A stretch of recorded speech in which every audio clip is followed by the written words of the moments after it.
ustvarjalec, ki je s svojim delom najbolj dosegel kreativnost, individualnost, izrazil pogum in izvedbeno dovršenost. To so tudi lastnosti, ki nekako krasijo izdelke, storitve Mercedes-Benz, kar smo lahko danes poslušali iz ust gospoda Roberta Lešnika. In tudi Aljoša je že povzel nekatere besede. Ponosni smo, da bomo lahko danes podelili Mercedes-Benz Fashion Award mladim ustvarjalcem, mladi ustvarjalki, ustvarjalcu, kot je to navada po celem svetu, kjer imajo pravico in možnost sodelovati pri dogodku Mercedes-Benz Fashion.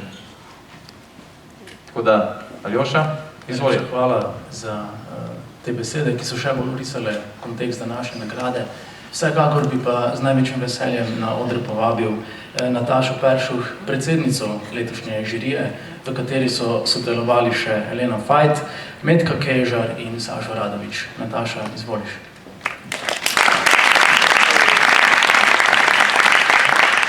Prosim, ti še malo več povej, kot šefica, seveda. Pozdravljeni vsi skupaj.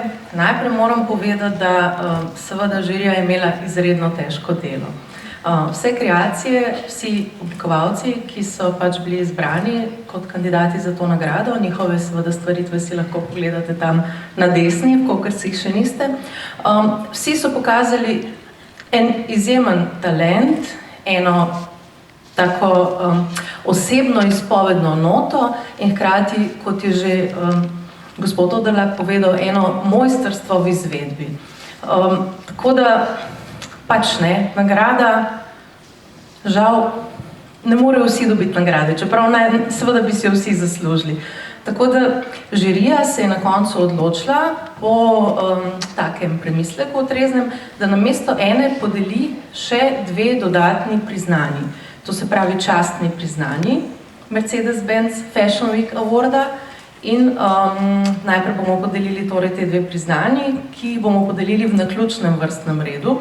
In prvo tako priznanje si je zaključila kreacija, sem zapisala, da ne bom kaj zamešala.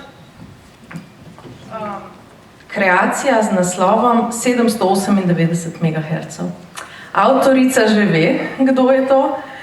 Kreacija pa združuje nasprotja, kot so mehko trdo, poznano nepoznano, obstoječe neobstoječe. Predstavljen kos pa je žirijo posebej navdušil z estetiko, kot posledico koncepta uporabe osnovnih konstrukcijskih delov na mehki, gibljivi osnovi, kar klasičnemu dojemanju oblike plašča doda novo dimenzijo. Na oder vabim nagrajenko Ano Jelenič.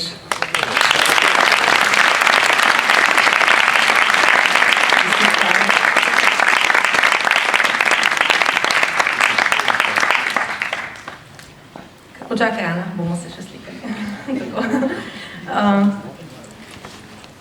Tako. No, mi kar nadaljujemo.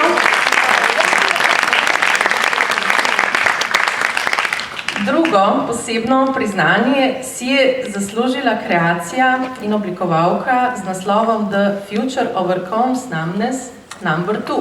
Avtorica seveda že ve, kdo to je, se lahko kar pripravi.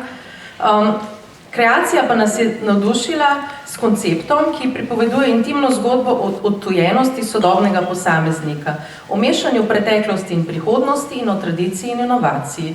Kreacijo odlikuje močna avtorska estetika in svežina v silueti in avtorica tradicionalne ročne tehnike in koncept trajnostnega razmišljanja, recikliranja stare čipke transformira v sodobno multifunkcionalno obleko. Čestitam, Maja Leskovšek.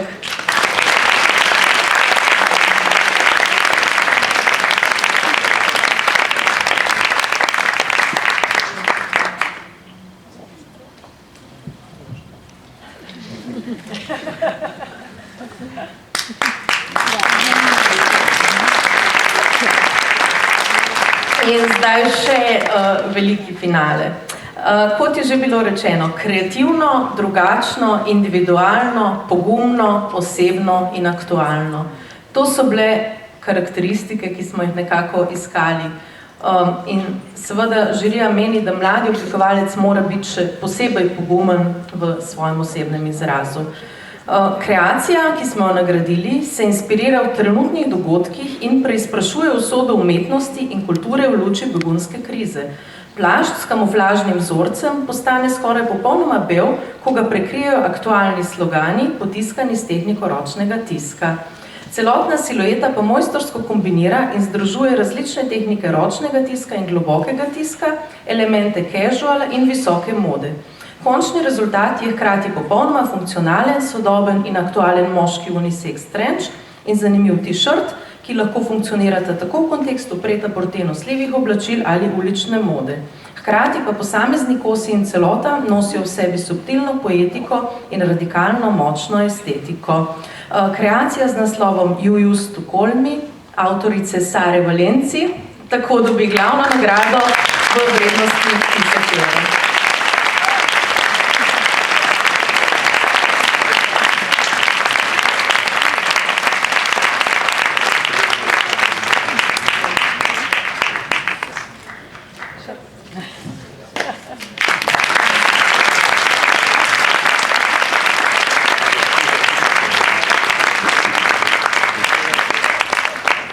Še enkrat čestitke vsem nagrajencem.